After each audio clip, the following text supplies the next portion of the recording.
MazzaOnSports here, back at it with you. Happy holidays and Merry Christmas. I hope you all are having a great holiday season wherever you are, spending time with your families and loved ones. Hope you're all having a great and happy and safe holiday season. We're back today talking more. We're talking NFL weekend over the week, college football playoffs. But we do have to talk about the Baltimore Ravens and talk about what we saw last night between the Ravens and the Patriots. Um, it was as this to sum it up, how the season has gone for the Ravens, not just for this season, but over the course of the last 8 years. Um, the Ravens controlled their own destiny. Do a little preview here. The Ravens controlled their own destiny coming in. Yes, they were behind the Pittsburgh Steelers in the AFC North Division. The Pittsburgh Steelers won their game at 4:30 yesterday against the Detroit Lions. Had a very bizarre and wacky, controversial ending, and a very bizarre ending. We'll talk about that. Uh, I wanted to begin today with the Baltimore Ravens, but they controlled their own destiny, even though they lost the ball, even though they lost to Pittsburgh just a couple weeks ago. All they had to do was win out and make the playoffs. That's all they had to do. All they had to do was win out, and they'd be in the playoffs. They would win the division, and against the Patriots team that I think is good, but you could beat them. At Green Bay, potentially with no Jordan Love, along with no Micah Parsons, and then at Pittsburgh, where again you can beat them. The Ravens control their own destiny. They control their own destiny. They are a talented team that can win on any given Sunday. And it started yesterday. And yesterday, I think, was the epitome of what this team has been, not just for this year, but for the past 8 years. They get off to a great start, right? They get the ball first to start the game. Right off the bat, they score. Just like that. It's 7-0. And you think we're off to the races. You think this is going to be one of those Ravens games that we've seen over the past 8 years where they show their dominance, they show their how good they are, how good they can be, and they just blow a team out. Because we've seen those games, right? We've seen a lot of those games with the Ravens over the past 8 years where they just blow a team out. They've had a lot of games. They've had a lot of games over the last 8 years where they really dominate and they show you how good they really are, how good they can be. I think of 2 years ago, they played the 49ers on Christmas night and just blew them out. They played the Detroit Lions before that, blew them out.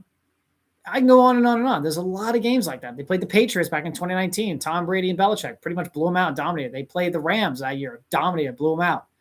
They played they've had so many games where they would blow out a competitive team, and they just look so good, right? They look so good, and so dominant. You go, wow, this is the team that could go to the Super Bowl. This is the team that could win it all. So they get off the bat. They start off like this yesterday on a opening drive touchdown. Derrick Henry, Lamar looks sharp. He looks great. He looks healthy. Henry's running the ball well. And they score right off the bat. They're up 7-0 on a Derrick Henry touchdown run. And then, their defense, they pick it up. Their defense picks it up on the next drive. They get an interception. The Patriots drive down the field. But Marlon Humphrey gets an interception. And the Ravens get the ball right back. Looks like it's going to be one of those dominating big blowout wins that the Ravens do. And you go, well, you just go, wow, they look great. And it would have been a great continuation, which is what they needed. They needed a continuation from last week. Look, last week was the Bengals. They're not very good, obviously, especially on defense. But you wanted to see a continuation of last week, right? The dominant 24-0 win they had. A continuation of the week before. Consistency, building momentum, everything like that. You wanted to see last week be a jump start, right? And you thought with the start they got off to yesterday, that was the continuation of this start, that they would continue to play like this and finish off the season strong and make the playoffs. So the touchdown drive, the interception, you think they got this. And then the mistakes happened. And that was Derrick Henry. Mistakes from veteran players. And I think that to me is just such a key in all this. a mistake by a veteran player, Derrick Henry, who earlier in the season had fumbling problems and look, had done well to work his butt off to try to limit the fumbles and to try to work that hard and get better. He did. He hadn't fumbled since Detroit, I don't think, which was week 3. He went 3 straight weeks of fumbling. Buffalo fumbled, Cleveland fumbled, Ravens picked that one up, but still a fumble. And then the game against Detroit fumble. But he had gone the rest of the season up until this point without a fumble.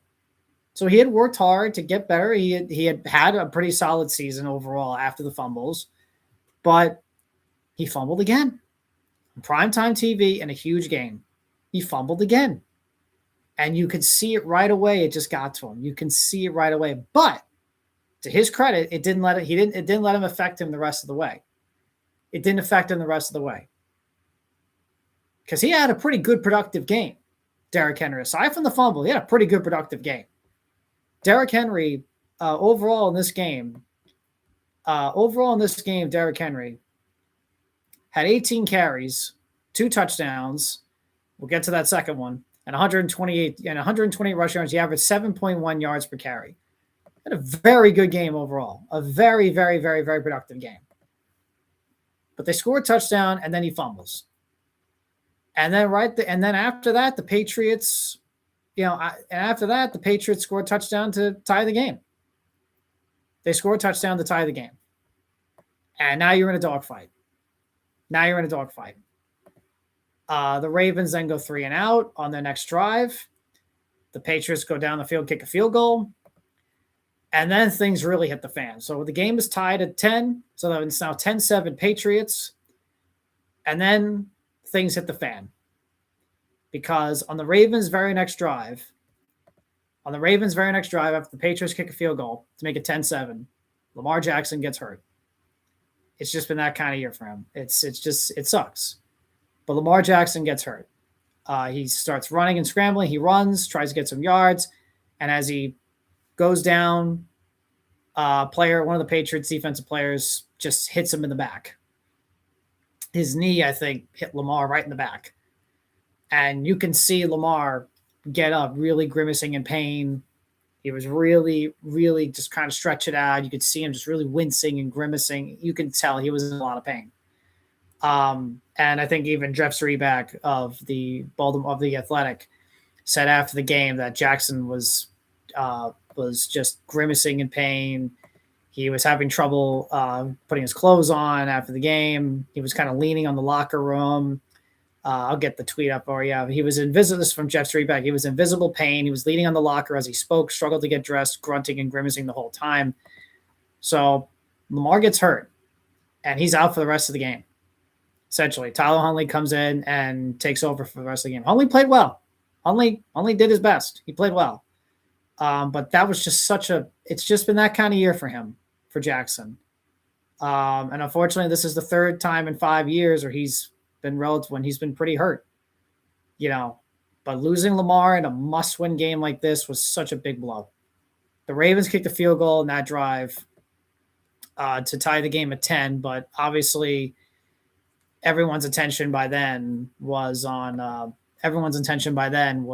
Lamar Jackson and his health and could he come back for the game, but it didn't look like he was gonna come back, especially when when the NBC cameras saw him walking into the locker room to get checked out. He just looked agitated. He looked infuriated. He was clapping his hands like that. Like he just knew he was done. And so now it's up to Tyler Huntley and the Ravens to rally because the game is now tied. It's still tied at 10. This is a must-win, must-have game. You control your own destiny. They need to rally. This is where the team needed to rally. This is where the team had to rally.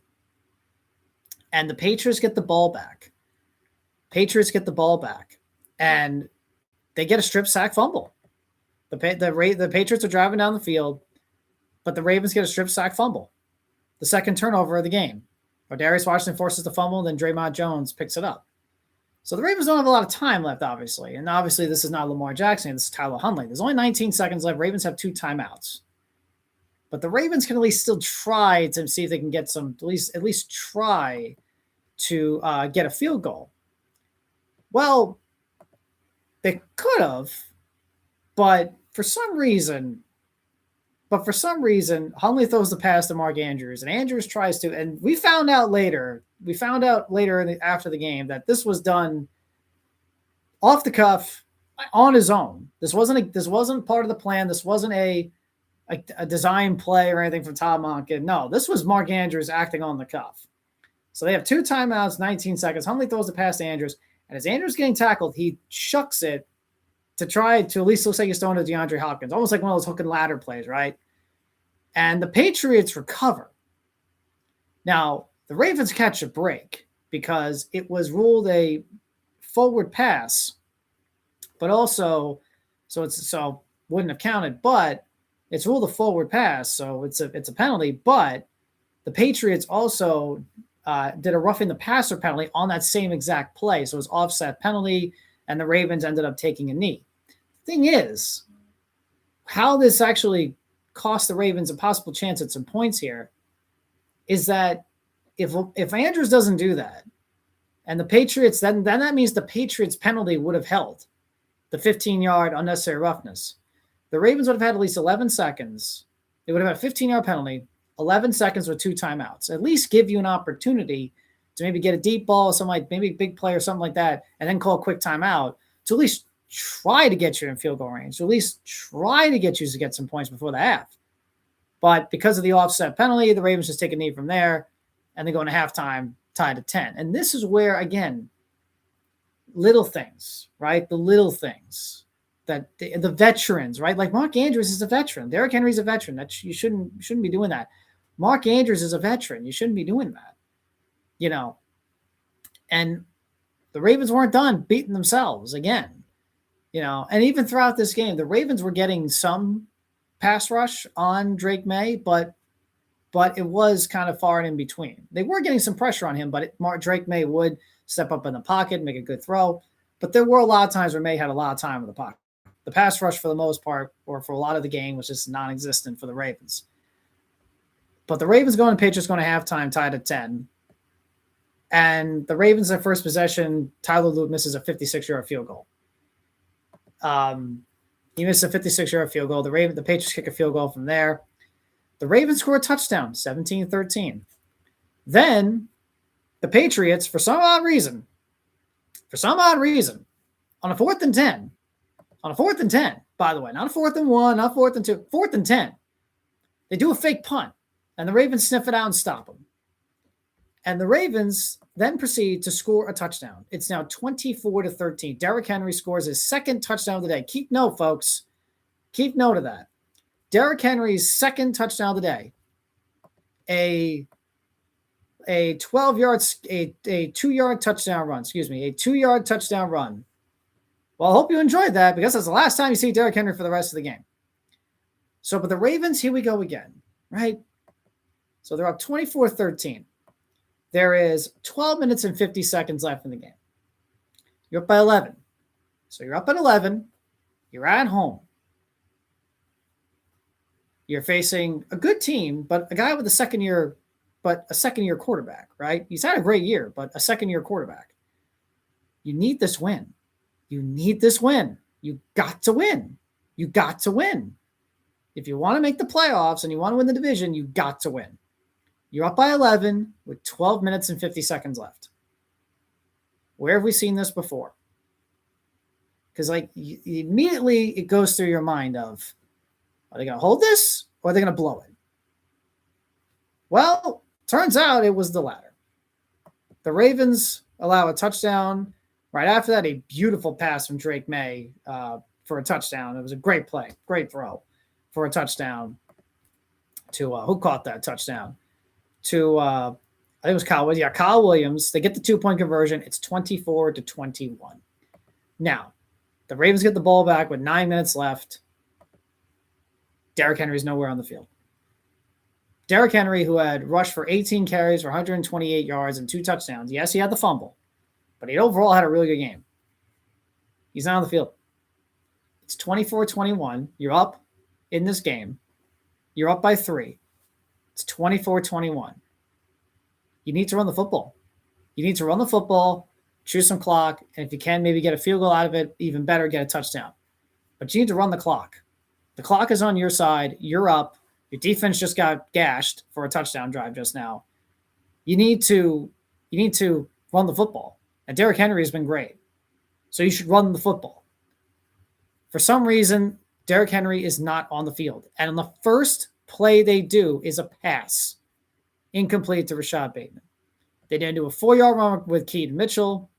And then finally a 8-yard pass to DeAndre Hopkins for a first down. Pass to DeAndre Hopkins for a first down. Huntley scrambles and gets a run for 3 yards. A 3-yard pass to Mark Andrews. A false start penalty on Mark Andrews. And on a 4th and 4. And that was actually when they were trying to get the Patriots to jump. So they were trying to get the Patriots up, and Mark Andrews kind of went like that because the Patriots did move, but it wasn't called. So really, it was just Mark Andrews trying to tell the referees that, hey, he moved. But no, yeah, it was the pass to Mark Andrews on 3rd and 7 for a 3-yard completion, and then that was it. There was no runs to Mark Andrews. There was no runs to Derrick Henry at all. As a matter of fact, we had a pass, run, pass, run, scramble by Tyler Huntley, and another pass. No carries at all for Derrick Henry. In a moment where you really had to have that, right? Because you're up by 3, 9 minutes to go. Henry's had a great day. Oh, wow, breaking news. The Oakland A's have acquired Jeff McNeil. The Athletics have acquired Jeff McNeil for the Mets. Wow. I got MLB Network right now. Breaking news. Just got on my right now. The A's have traded for Jeff McNeil. So Jeff McNeil has been traded to I call them the Oakland A's, but the Athletics. Wow. So there you go. Another core piece from the New York Mets I just saw it. For the New York Mets, another core piece. Oh, man. Darn it, David Stearns. You have to throw me off, man. You have to throw me off, David Stearns. It's on the holiday season, too. But, yeah, breaking news. The New York Mets have traded Jeff McNeil to the A's. So, yeah, the tearing down of the core of the past 10 years continues. You knew this was coming. That the Mets would trade Jeff McNeil. You knew it was coming. I know there was those reports that said, oh, well, the Mets might hold on to McNeil and everything like that. He could play first base. I just didn't see it.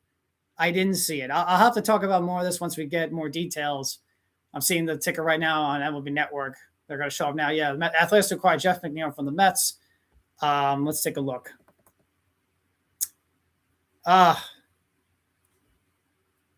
David Pearson, now the longest Met tenure player. Let's take a look at the details of this trade. But yeah, the core is, once again, the core of the Mets of the past 10 years is being disbanded. Here we go. This is per Jeff Passan of ESPN.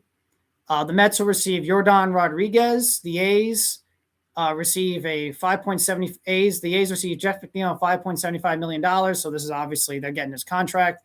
The Mets also would pay his $2 million buyout if his option is exercised. Yordan Rodriguez is heading to the Mets. Mets will receive a rookie ball arm in the deal that sends Jeff McNeil to the A's. The Mets also will be sending cash to help cover McNeil's salary. So this sounds more like a salary dump, plus a $2 million buyout and a club option for next year. That's the thing. The Mets were never really going to get a lot for him. Jeff McNeil's value has really gone down over the last several years, really ever since he won the batting title.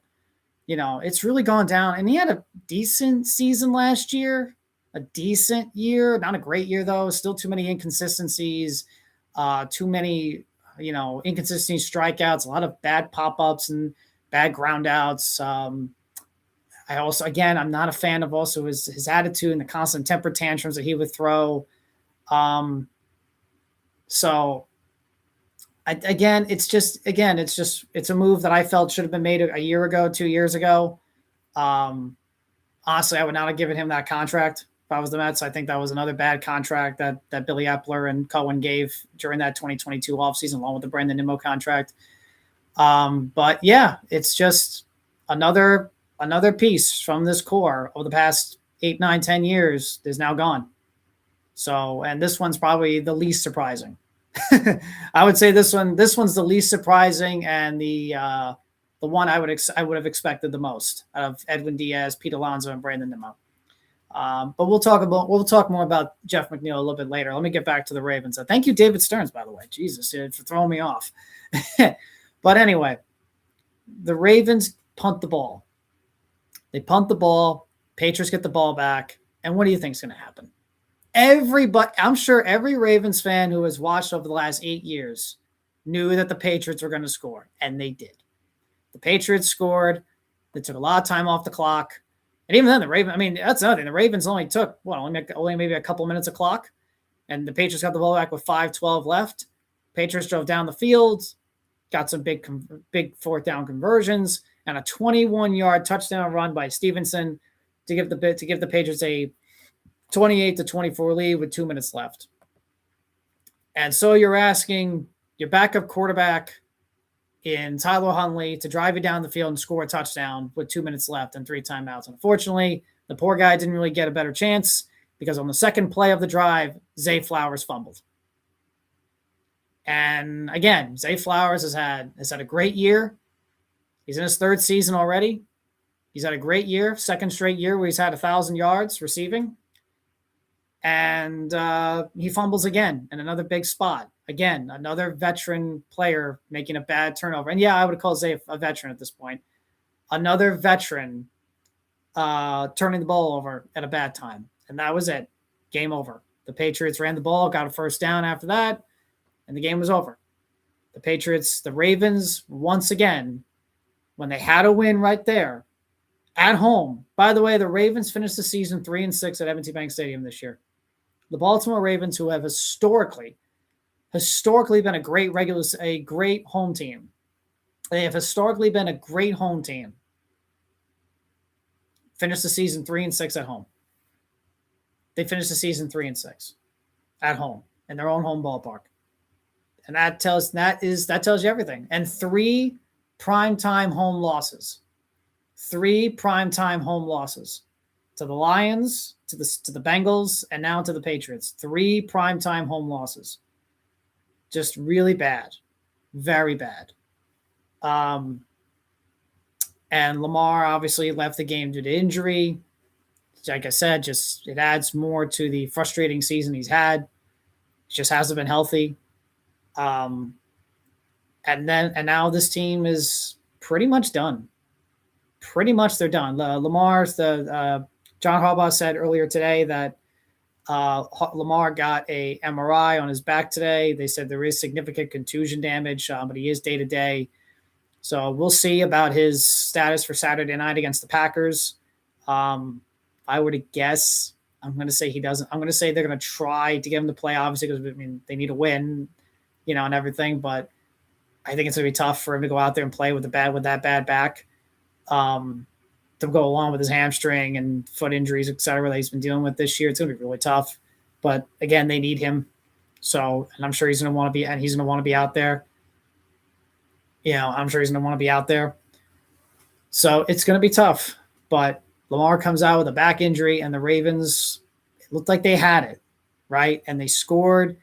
They were on a roll. They were rallying. It looked like they rallied. They were actually rallying after Lamar's injury, and it looked like they could win this game. But in the last 9 minutes, they fell apart.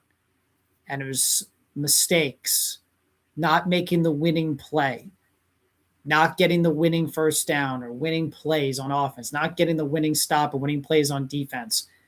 It was just one of those things where, once again, that what we've seen over the last 8 years. So, and now this team needs a win on Saturday night at Green Bay in the freezing cold temperatures of Green Bay, Wisconsin, against a team that also desperately needs a win after they lost their game against the Bears in a tough fashion on Saturday. And they might not even have their quarterback either, Jordan Love, after he left the game with a concussion. But now you have a game where they need to win, whether they have Lamar or not. And then you got to hope that the Browns pull out a win against the Steelers in Cleveland. You got to hope the Browns have a big win in them against the Steelers, on Sunday. But even then, you don't control your own destiny. You don't control your own destiny. And this is where the Ravens are at. And it added more frustration and more frustration and more disappointment to a season that's been full of disappointments. It's been a season full of disappointments, up and downs. Blowing the lead against Buffalo, the 1-5 start, coming back and being 6-5 and getting back in it, and then you lose 2 bad ones in a row to the Bengals and the Steelers, and now this, and even during the winning streak, right? They didn't look that impressive, right? You just knew that if they faced better opponents, they would lose. Like their win against the Jets didn't look that impressive. Their win against the Dolphins, at least in the first half, didn't look that impressive. The win against the Vikings didn't look that impressive. The win against the Browns didn't look that impressive. Like even during that winning streak, the Bears one was impressive.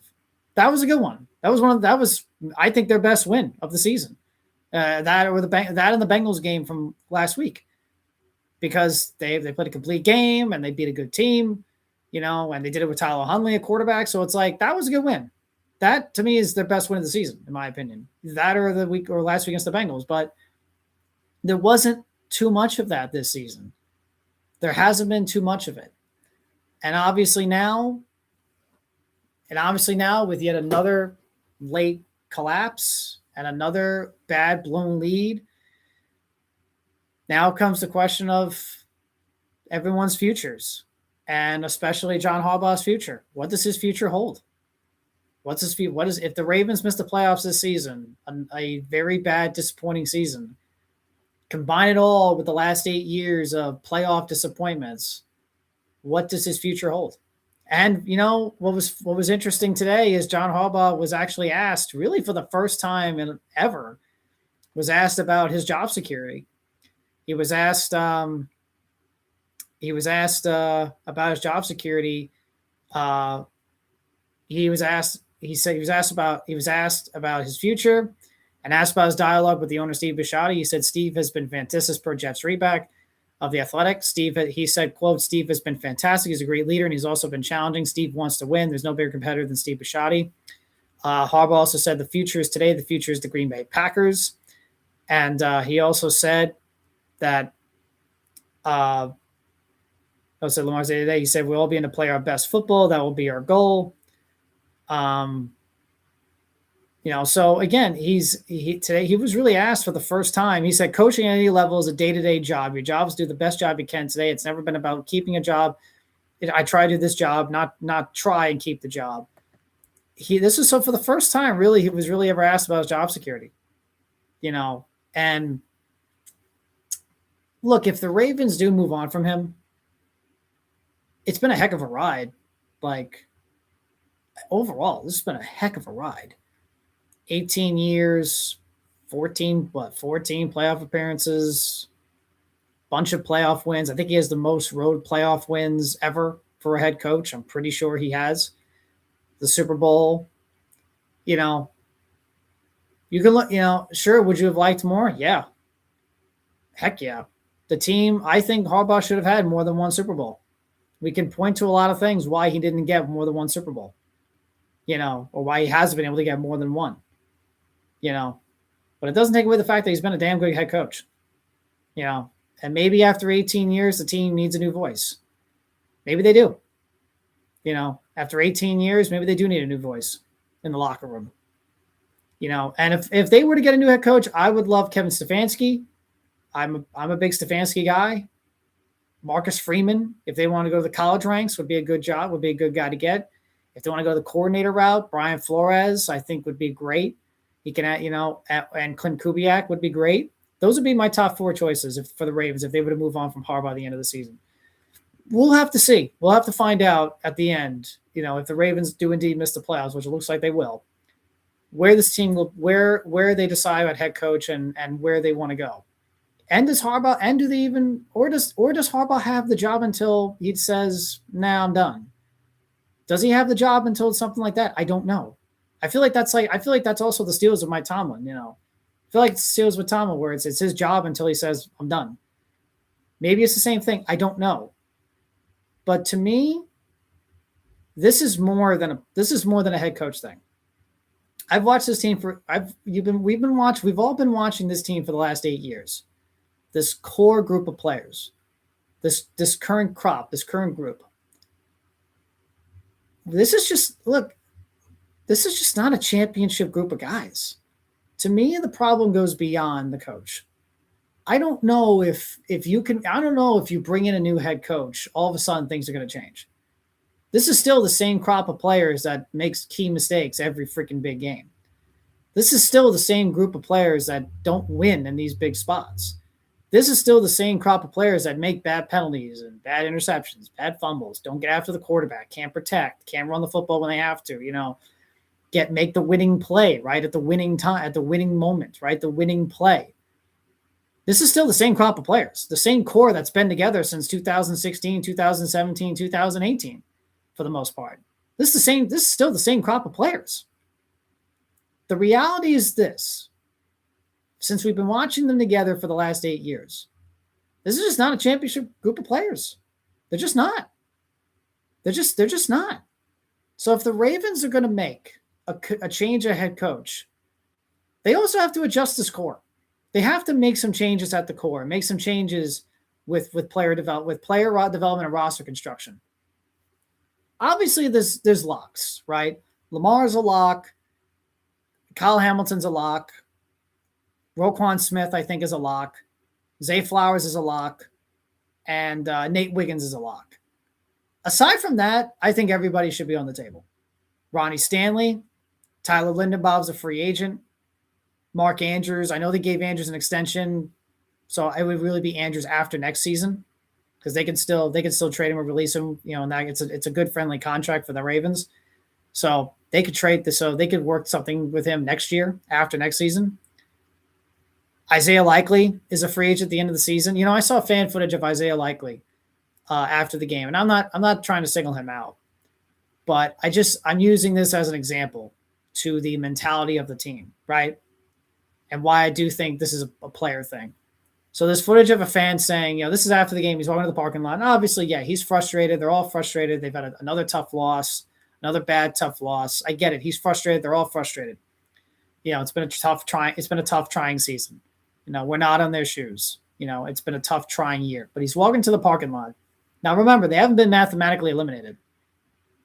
They haven't been mathematically eliminated yet. They still have tons to play for. They still got to go out there and try to get a win on Saturday and keep their playoff hopes alive. And a fan asks him, starts saying, hey, Isaiah, you're going to, guys will get it on Tuesday. You got 2 more games, keep your head up, something like that. Isaiah Likely turns around and looks at the fan and goes, we bleeping ass. He says to the fan, we're bleeping ass. And this is what I mean with the mentality of the players. This is what I mean when they don't have a championship grit. This is a team that gets down on themselves. This is a team that I don't think has much faith in themselves. This is a team that just doesn't know how to rally when the going gets tough. This is just a team that doesn't really have that in them because obviously they've been beaten up for a lot. And Likely's a veteran now. Likely's been with the team. So he's a young guy still, but he's a vet now. He's been with the team since 2022. Been with the team for 4 years now. Yeah, and again, I don't mean to single Isaiah Likely out. I'm just using him as an example. Because I feel like that's the mentality of this team. The mentality of the team is, geez, we stink. When really you should be rallying. You still got a lot to play for. Yeah, you don't have control of your own destiny, but you still have a lot to play for. You got to go out there and you got to play. You got to go out there and get a win on Saturday. I would have rather Isaiah Likely said, yeah, we're going to go out there. Yeah, you guys, thank you. Thank you. We got 2 more games. We're going to right the ship. I would have been on board with it. Yeah, you could look and go, come on, but I would have been on board with that because it shows that you're going to group together, regroup, and you're going to go out there and try to make the playoffs. To turn around and say, we bleeping ass, it just tells me that there's just not much confidence in them right now. And there isn't. You can tell with this team, you can tell with this locker room, you can tell with this culture, you can tell with the players that there's just not much confidence in themselves. And they make too many mistakes. How many times over the last 8 years have we seen the same players make the same mistakes over and over and over and over again? This is a player thing just as much as it's a Harbaugh thing. This is a core thing. This is just not a group of guys that are championship level players, period. This is who they are. After 8 years, we've seen this core together for 8 years, and this is what we've seen. It's the same story over and over again. So it's time for the Ravens, especially if the Ravens are going to fire their head coach. If they're going to let go of Harbaugh at the end of the season, fine. But you also got to look at this team and look at this roster and look at this and look at everything you're doing with the team and say, we need to bring in some new players. And if I'm the Ravens, like I said, aside from those 5 guys, Lamar, Hamilton, Lamar, Hamilton, Roquan, Zay, and Nate, everyone's on the table to me. Everyone, from Stanley to Likely to Andrews could be next year, Derrick Henry, Marlon Humphrey especially. You know, you needed, I mean, Kyle Van Noy, everyone's on the table. Everyone to me is on the table. And this team needs to seriously regroup. You need to find some offensive linemen. You need to find guards instead of Voorhees and Falale. You need to find a consistent edge pass rush. You know, Draymond Jones has been good. You know, he's been good. He's got 4 sacks and becoming a Raven. He's been good. He's getting after the quarterback a lot. Mike Green has a lot of potential, but nobody there is a game wrecker. There's no TJ Watt. There's no Myles Garrett. There's no Max Crosby. There's no, if you want to go Ravens history, there's no Terrell Suggs. There's no Peter Bulwer. There's no Rob Burnett. There's no Adales Thomas. No Michael McCrary. There's no one off the edge that you go and go, game wrecker, game breaker, game breaker, the closer, right? They don't have that. Haven't had that in a while, truthfully. I guess you could argue Matt Judon, but they let him go. He went to the Patriots, I think. Yeah, he went to the Patriots, and now he's went to the Dolphins, and he went to the Falcons, and he went to the Dolphins. Now he's with the Bills. But they haven't had a game breaker, a game wrecker off the edge to take over the game. They haven't had that guy. Jadeveon Clowney and Kyle Van Noy did a good job, but a young game wrecker that you can say, yeah, they're going to close the game out. They haven't had that guy, not in a while. They don't have an interior defensive end. Travis Jones has done a solid job. Jenkins has done a really good job overall, but that interior defensive end guy was supposed to be Matabikwe, but he's now hurt. And who knows when we're going to see him again? If he even does play, I hope he does. Neck injuries are scary, though. Neck injuries are incredibly scary. They're incredibly scary. The secondary, I think, needs a lot of help, especially, but this to me is a championship. This to me is a mentality thing with the players. This is just not a consistent group of championship players. This is just who they are. And they make the same mistakes over and over and over and over again. The core needs to change. You can't run the same team back again for the 9th consecutive season and expect better. You can't just change the coach and think, oh, Sun Mun Sung is a Padre. You can't, Amir Kame is a White Sox. You can't run the same team back for the 9th consecutive season. You can't. You have to look at this team and go, the core is not working. We need to break this core up a bit. And I understand that obviously, Lamar is going to be 29 years old, and he's now coming off an injury-riddled season with his back, and now he's got back injury and hamstring and foot. He'll be 30 soon after the 2026 season. Let me just double check that, because Lamar, I think, is 28 years old, right? Pretty sure he's 28 years old.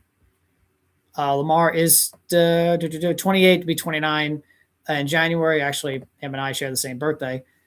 But he'll be 30 after the 2026 season. After 2026, he's going to be 30 years old. So I understand maybe you don't want to. So I understand that there's that thinking of, what do we do? Lamar is, going to be going to his 9th season in the league. How much do we want to change? Right? So, okay, got to get a head coach. Great. But what else? Because it can't just be that. Can't just be that. It can't just be that. And let's be honest. The current window is closed. And let's be honest. The window closed the minute they lost the AFC Championship game to the Chiefs. Because that was their best bet. That was their best chance in this current window. In this Lamar Harbaugh era of the last 8 years. The best chance for them to win the Super Bowl was 2023. 2019 as well. 2019 too. 2019 as well. But it's really, but 2023 was the big one. That was it. The AFC Championship game was at home. Your team was rolling. You had a defense that was triple, won the Triple Crown and and with points allowed, turnovers and yards. You had an offense or sacks, not yards. You had an offense that was clicking and great and balanced, and Lamar won MVP. 2023 was the year. 2019 too, but especially 2023. And you had the AFC Championship game at home in your house against a Chiefs team that was good, but you were better than them. And you blew it. You lost. And you made mistakes. Lamar struggled, and the offense struggled. Defense made bad penalties and such. And you were down early at half. You were down early at home. And your offense couldn't do anything much, aside from one touchdown. They couldn't do much. There was key mistakes and key fumbles, obviously, and key turnovers. And bad mistakes on, the defense pitched a shutout sure in the second half. But again, there was those penalties they made. But then in the fourth quarter, they gave up that big pass to MVS from Mahomes to Valdez-Scantling. And that was it.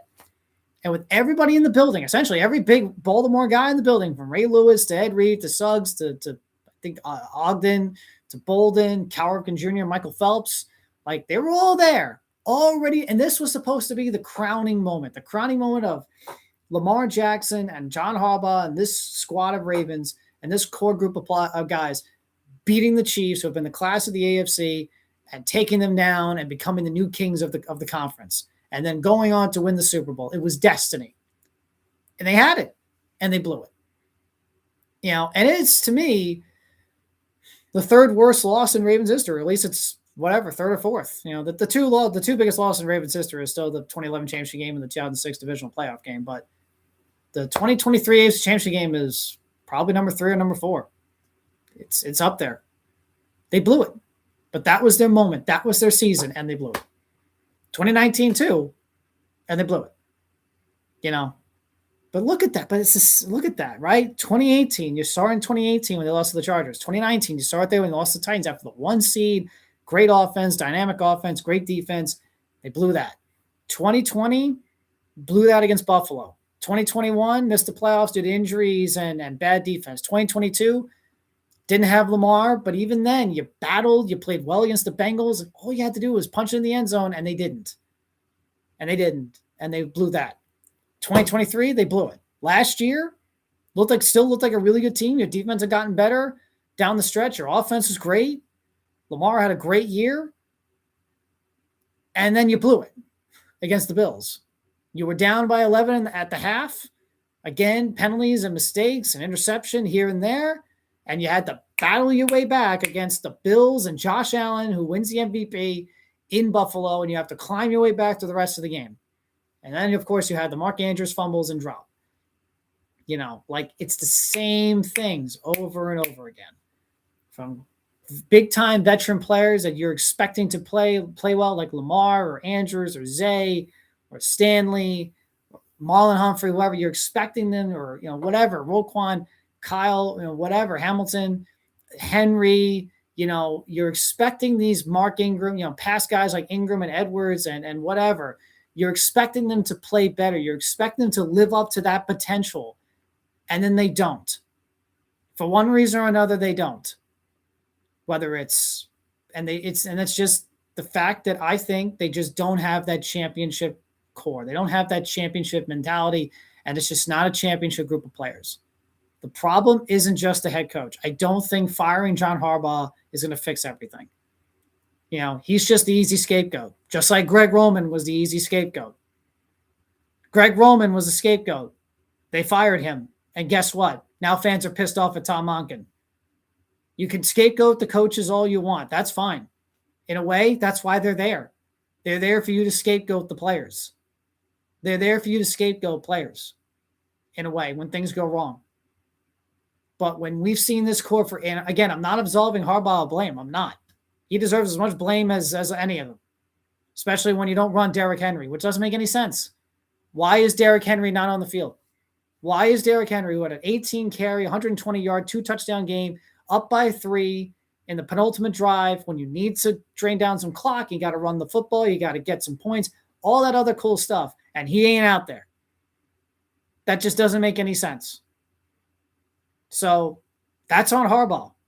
And that's on Monken for not putting him out there. So I'm not absolving Harbaugh of blame. But this is a player thing.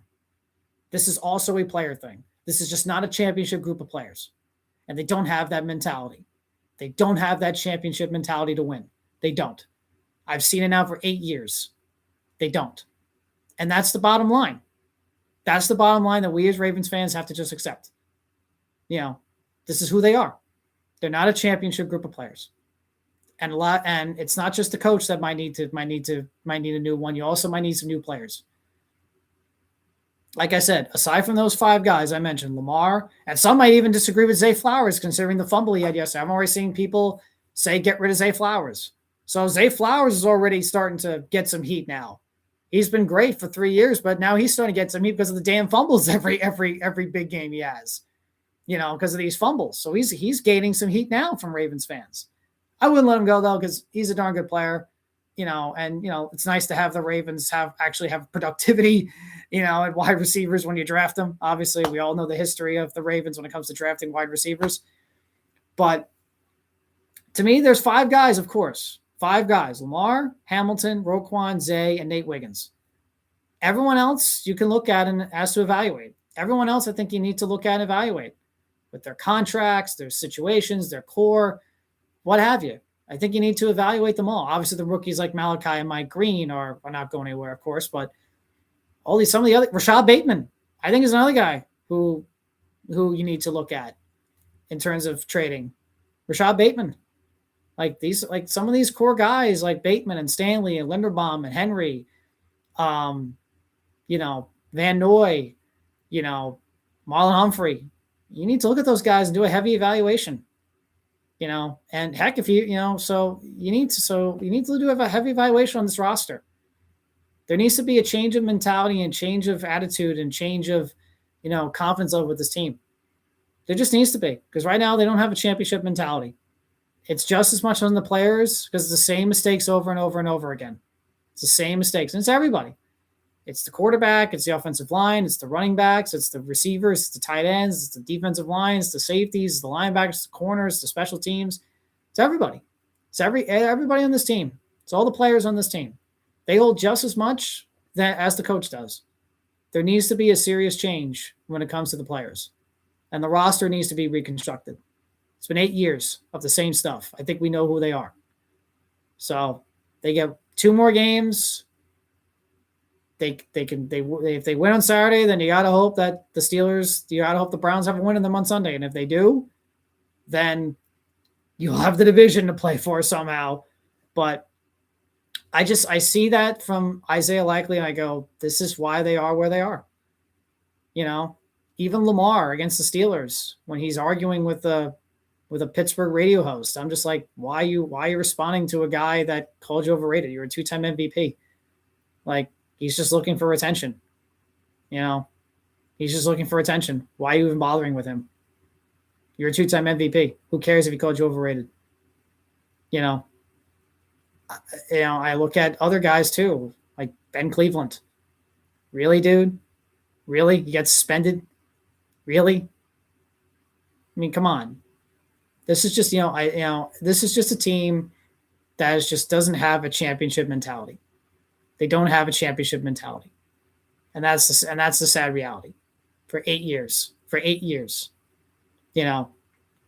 This team should have had a Super Bowl by now. These will be the biggest. These last 8 years will be looked at in Ravens history as the biggest what if. And we could point to everything. But it will be looked at as the biggest what if in team history. How come this core and this unit did not win a championship together? All the regular season wins and all this and that, and all the stats, all the numbers, all the individual accolades and stuff, and yet no championships to show for it. Not even a Super Bowl appearance to show for it. It's going to go down as one of the biggest. You could also say 2002 to 2007 when they didn't have, or even 2001, even though they made the playoffs, won a playoff game that year because they had so many great defenses during those years too, after 2000, and yet they didn't win another Super Bowl after that because they couldn't get consistent play from the quarterback and they were switching in and out, but this one's worse because you actually had the quarterback this time. You weren't switching around and doing a carousel. This wasn't from Gerbach to Cunningham to Redmond to Blake to Bowler to Troy Smith to Anthony Wright, except to Steve McNair, et cetera, et cetera.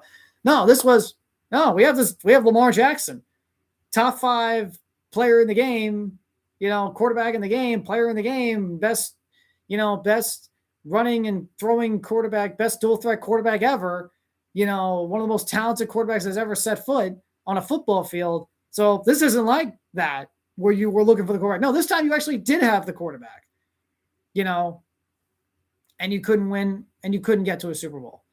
So the window is closed. I think the window is essentially closed. Even if they somehow squeak their way into the playoffs, even if they somehow win out and the Steelers lose their next 2 games, which of course the last one will be against the Ravens. Even if they do, they're not going to go far. They're not going to go far. They're not going to go far. They might lose one and done to the Chargers or the Colts or not the Colts, the Bills, the Patriots, the Jaguars, Texans, whoever's going to be in those wild card spots. Like, they're not going to win. They're not going to win their first round. They won't. But and the season will still be looked at as disappointment. But but the window closed. The window was closed for this current crop of players, for this current crop of team. 8 years now. I'm repeating myself over and over again, but 8 years. How much longer do you need to see it? How much longer? So that's why this whole thing is just a huge, huge letdown. This whole thing is a huge letdown. But we'll see where the Ravens go. Not just for the next 2 weeks, but for the offseason. So we'll see where they go. It's going to be a very, very, very, very, very, very, very interesting offseason that the Baltimore Ravens will have next offseason. It's going to be a very, very interesting offseason. So we'll see.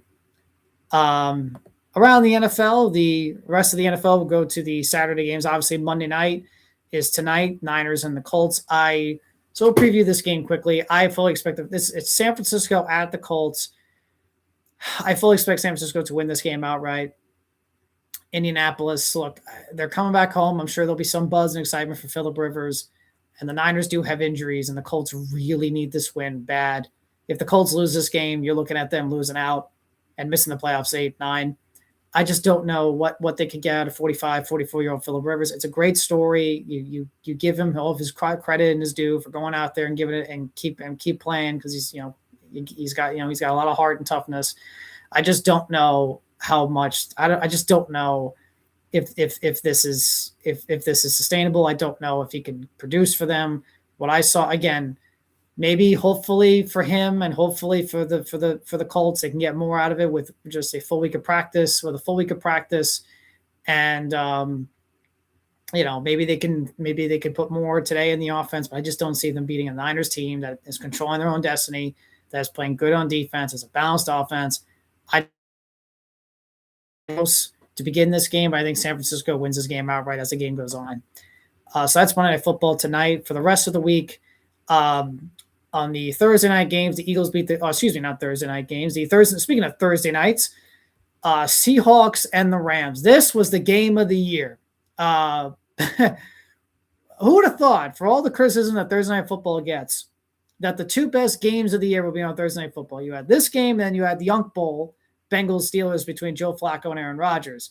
But this game was incredible. And again, we talk about blown leads, right? The Rams had this. They had this. The Darnold was struggling mightily again against the Rams for the third time in his last 3 games against them. And it looked like it was a wrap. The Rams would win this game outright, and they would sweep the Seahawks, and they would cruise their way to the 1 seed. But then Rashid Shaheed, who the Seahawks acquired midseason, makes the punt return touchdown that turns the game around and may have turned the entire season around for the Seahawks. And the Seahawks come right back from there. And Sam Darnold, who had struggled for 3 quarters, was absolutely clutch and money in the 4th quarter and overtime. And they win the game in overtime. It's a good thing they did, because it's a good thing they went for 2 instead of kicking the extra point, because if they kicked the extra point, chances are the Rams would have scored again, because the Rams offense was 400 yards passing. Puka Nacua was great. They would have done the same thing against the Seahawks defense again. They would have won the game. So they had to go for 2 there, and they get it. Darnold was cool and calm, and he was clutch in the 4th quarter overtime, and he gets the biggest win, the biggest moment of his career. So good for Sam Darnold, good for the Seahawks.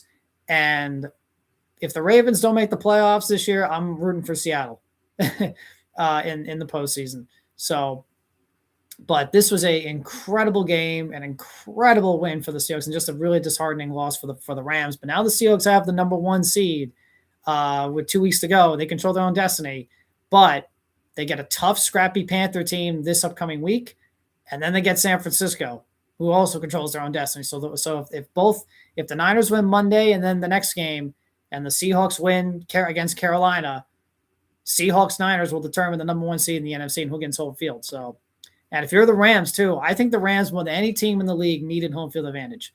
The Rams more than any team, because I don't know if they can go into Philadelphia and beat them. I don't know if they can go to Seattle and win. I don't know. I'm usually not confident in the Rams when it comes to road playoff games.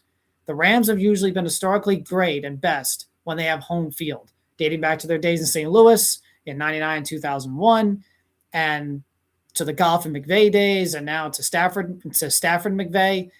They are historically better at home. I don't know if the Rams can travel well to Philly, to Seattle, San Francisco, etc., or Chicago. I don't know. I don't think they can. So they really needed home field. And I think their Super Bowl chances really took a drastic turn after this loss on Thursday. Saturday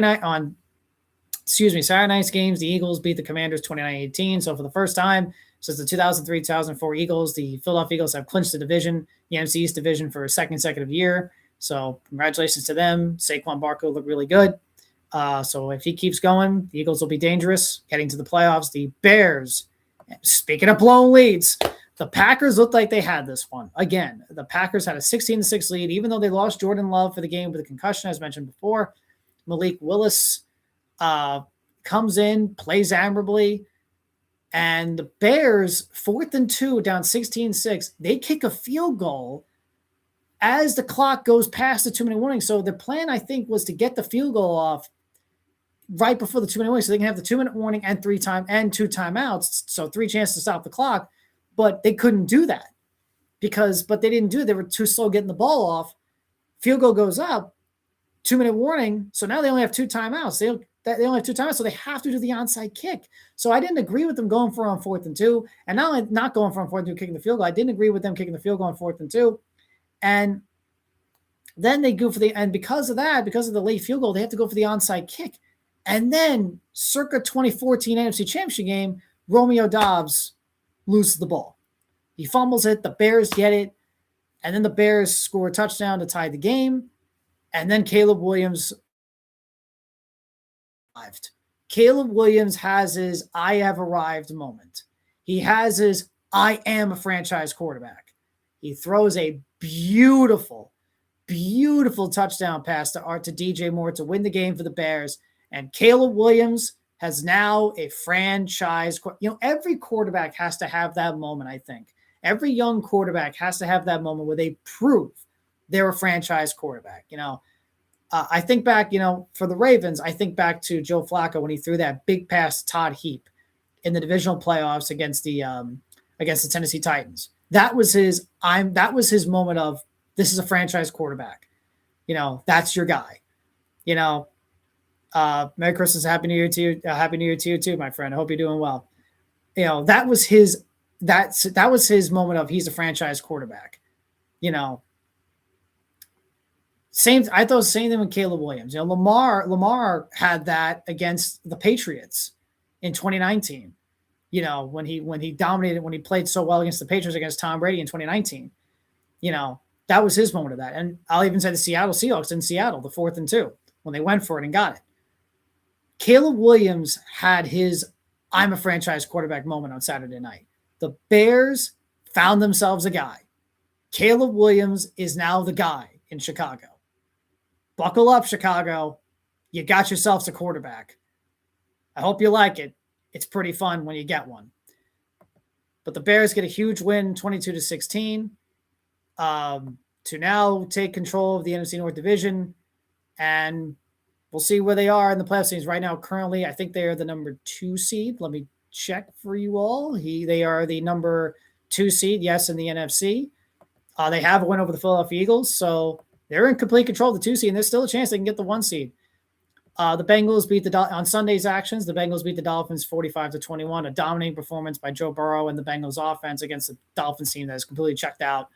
Quinn Ewers started. Actually didn't look too bad to start the game, but then a couple of interceptions.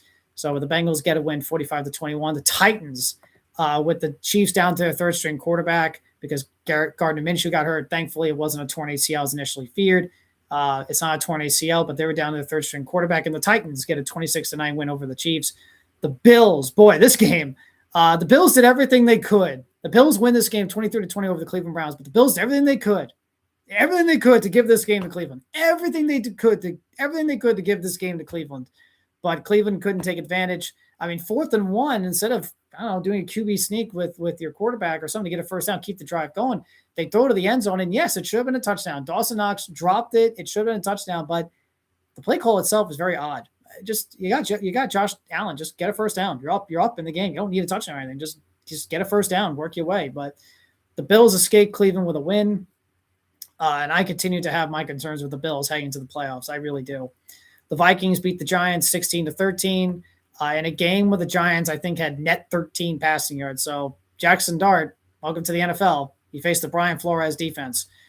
The Chargers beat the Cowboys 34-17. The Panthers and the Bucks. The Panthers now have the driver's seat in the NFC South as they beat the Bucks 23-20. They get a late interception on Baker Mayfield to end the game, and the Bucks slide continues. They're now 1-6 in their last 7 after a 6-2 start.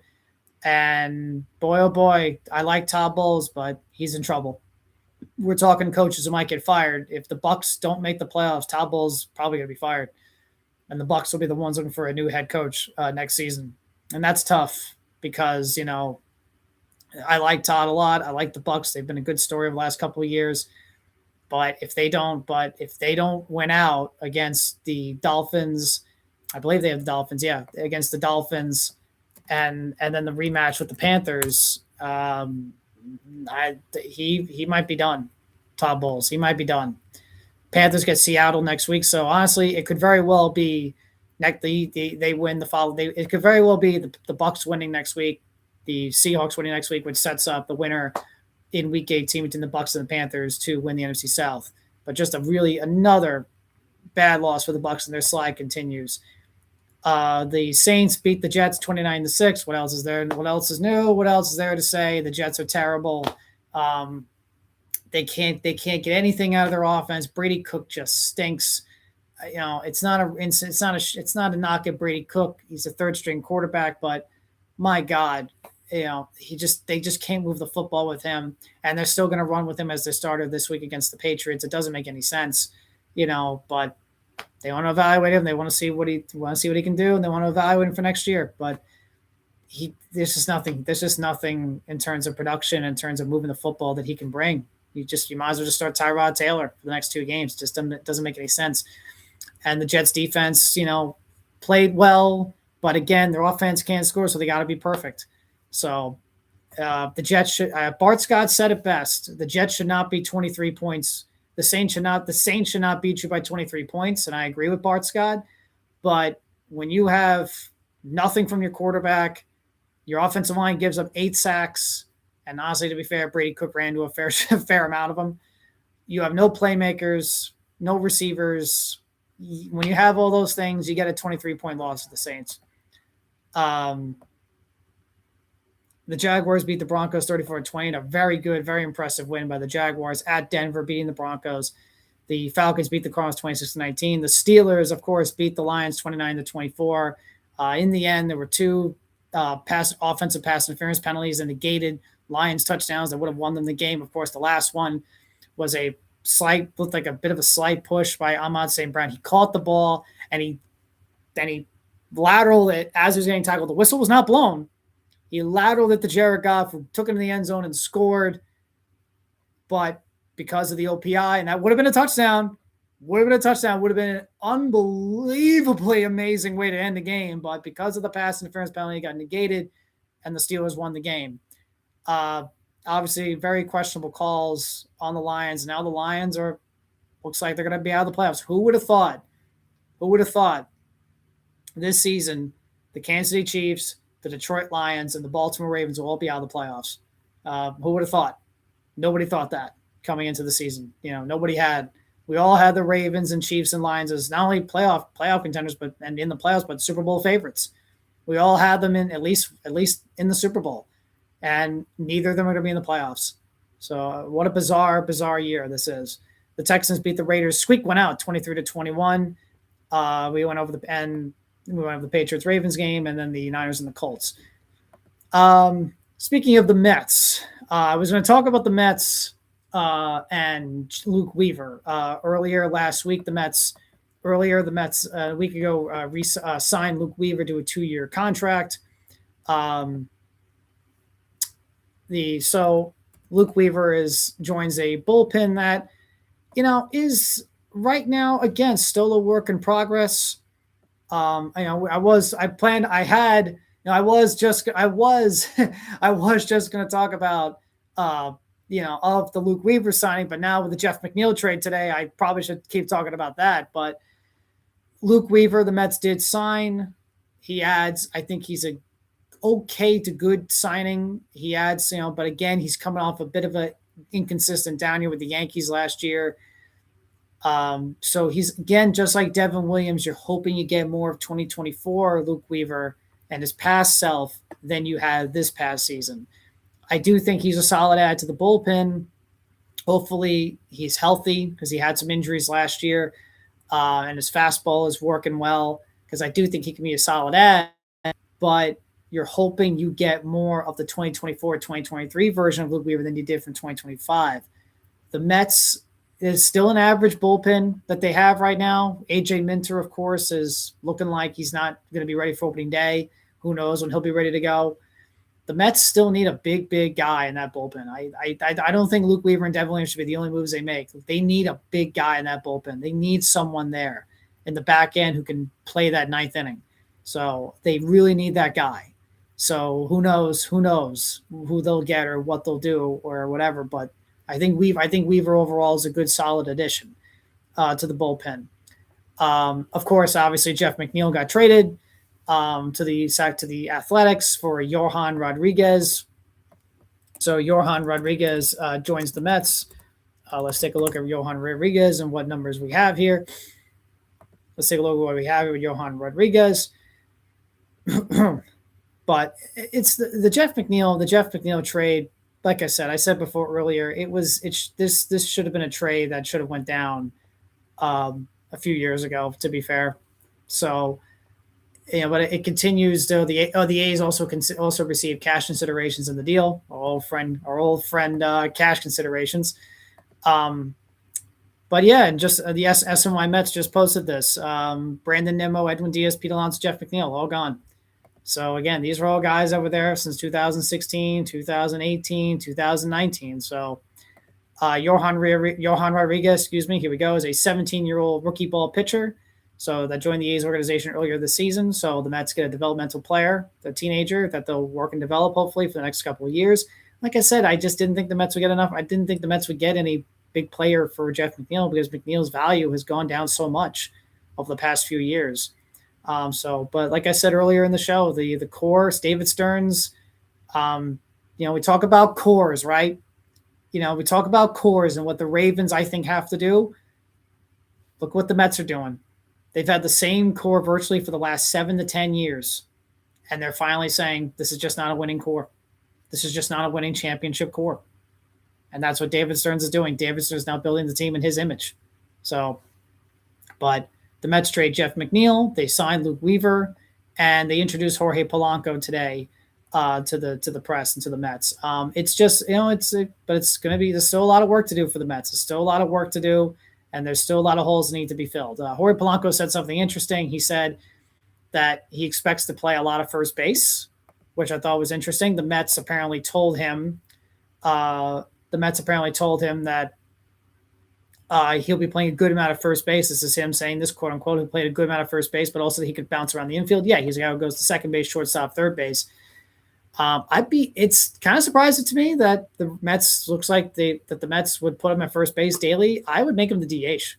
I think Jorge Polanco would be much better as a designated hitter. But obviously the first base options got a little bit limited because yesterday Wilson Contreras got traded to the Boston Red Sox. But I think the Mets still need to look for a first baseman that they could plug in and let Jorge Polanco be the DH, at least my opinion. But that's the Mets right now as their work for the 2026 season continues. It's still a lot of work to be done, and a lot of moving that needs to be done, a lot of work that needs to be done, a lot of pieces that need to be filled if they want to at least try to fill the competitive team next year. But this is certainly going to be a much, much different team than it has been, not just last year, but for the last 7 to 10 years. So college football. The college football playoffs were over the weekend. Alabama proved it again why they should be in the playoffs. And Oklahoma proved that maybe they should not have been in the playoffs. And Oklahoma continues to be the team that I shouldn't buy into, that no one should buy into because they continue to not prove it every single year. And Alabama goes into Oklahoma, and they beat them. And they now advance to the playoffs, and they will face Indiana. Oregon dominated James Madison. Ole Miss dominated Tulane. And then we had an interesting one with Miami and Texas A&M. Miami and Texas A&M were close. It was a defensive battle, missed field goals everywhere, especially from Miami. But Miami pulls it off. They win the game 10-3, and the Miami Hurricanes will advance to play, I believe, to advance and play Ohio State. So we get to the NCAA football playoff brackets as we head into this week. Overall, a decent set of games. Obviously, the game to be blowouts were blowouts, especially the Ole Miss and Tulane, especially the Ole Miss and Tulane game. James Madison did put up a pretty decent fight against Oregon, but Oregon was just too much for them. But right now, we have the playoffs at the Capital One, at the Orange Bowl, Texas Tech on January 1st on New Year's Day. Texas Tech will face Oregon at 12 o'clock. On the Rose Bowl, Alabama will take on Indiana New Year's Day at 4 o'clock. And the Sugar Bowl later that night on January 1st, 8 o'clock, Ole Miss will face Georgia. So they will face Georgia. And then on December 31st, the day before New Year's Eve, will be the Cotton Bowl. Miami faces Ohio State. And the winner of Miami and Ohio State and Ole Miss Georgia will face each other in the Fiesta Bowl. And the winner of Alabama, Indiana, and Oregon, Texas Tech will face each other in the Peach Bowl. And the winner of that will face each other off in the NCAA National Championship game on January 19th at 7:30. I think right now we are looking at Ohio State and Indiana. I think right now I think Alabama will give Indiana a game, but I think Indiana will be too much for them. I think Oregon will beat Texas Tech. I think Georgia will beat Ole Miss, and I think Ohio State will beat Miami. So I think we're looking at an Ohio State Indiana rematch for the national championship. But we'll see. I just think Ohio State's too much for all these teams. I think Indiana beat them. Indiana beat them in the Big Ten championship, but now they got to beat them again. And even then, they barely beat them. So now you got to beat them again in the national championship. So we'll see how they do if they're able to beat Alabama, again, this is Big Ten, SEC, so we'll see. The SEC is a lot more tougher competition, a lot more physically tougher players. We'll see how Indiana handles Alabama and how they go against them. But I think Georgia should beat Ole Miss. I just think Miami doesn't have. I like Miami, but they don't have enough offense to beat Ohio State.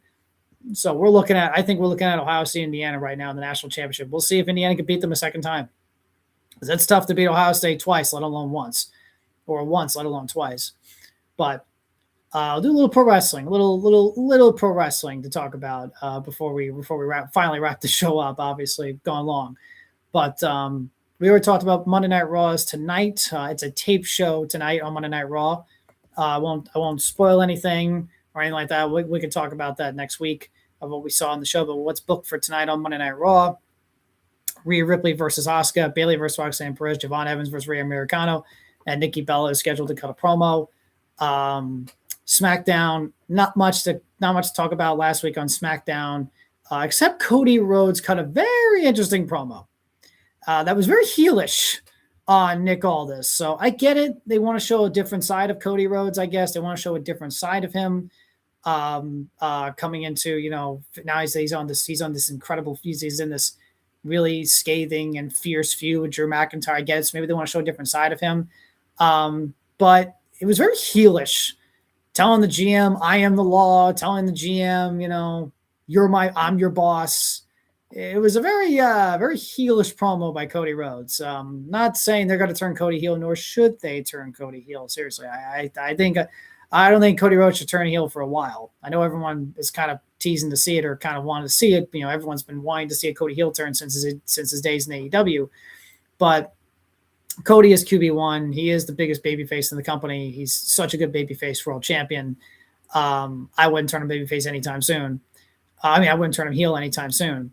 But it was a very interesting promo we cut. That was definitely the one noteworthy thing on SmackDown last week. Everything else, again, was just kind of there. There was the Julia thing with Alba Fire, in a match that, again, was very quiet. Damian Priest and Aleister Black continue their feud that's been going on for months now. So there's, not really much to talk about on SmackDown, maybe aside from the Cody Rhodes promo that we saw. But on AEW Dynamite, this was the Champs or Chumps day on AEW Dynamite. Kyle Fletcher lost in his Continental Gold League match. The tag team champions, Willow and Harley Cameron, lost their match to Mercedes and Athena. So in their first match since becoming champions. So okay, but they lost that. So they lost their match. This was again a Champs or Chumps day for an AEW Dynamite, and it's also the return of MJF, Long Island's own. I'm from Long Island, New York, and it's Long Island's own. Maxwell Jacob Freeman makes his return to All Elite Wrestling, and he inserts himself into the AEW pay-per-view World's End pay-per-view Fatal 4 main event. It is now a fatal 4 between him, Samoa champion Samoa Joe, Swerve, and Adam Page. So he cuts a promo, and he inserts himself into the match. So he is back now. So that was essentially AEW Dynamite. There was a 6-man tag, of course, with the Elite and the Callis family. And honestly, this is going on too long. It's just going on way too long, way too long. But that was essentially Dynamite for the week. Monday Night Raw, like I said, is tonight. As they continue to build to not the Royal Rumble, but the January 5th episode, which is the 1-year anniversary of the Raw on Netflix. If you care about that, I don't. But right, and the card is looking like, and the card obviously is getting set up. Obviously, the big main event is CM Punk and Braun Breaker for the World Heavyweight Championship. So we'll see how that goes as they continue to build that up. Again, the next series of shows are going to be tape shows. There's this show on Raw. This show coming up tonight was taped previously for the holidays, but again, I won't spoil anything. The SmackDown this Friday, we'll talk about later next week, but that was also taped. Again, I won't spoil anything. But from what I saw, there was a pretty big announcement for a pretty big match, but again, I won't spoil it. But that'll about do it today from MazzaOnSports. Thank you guys so much for tuning in. Thank you guys so much for listening. I hope you guys have a great holiday season with your families and friends and loved ones. Have a happy holidays. Have a Merry Christmas. Hope you all have a good one. We'll see you next week.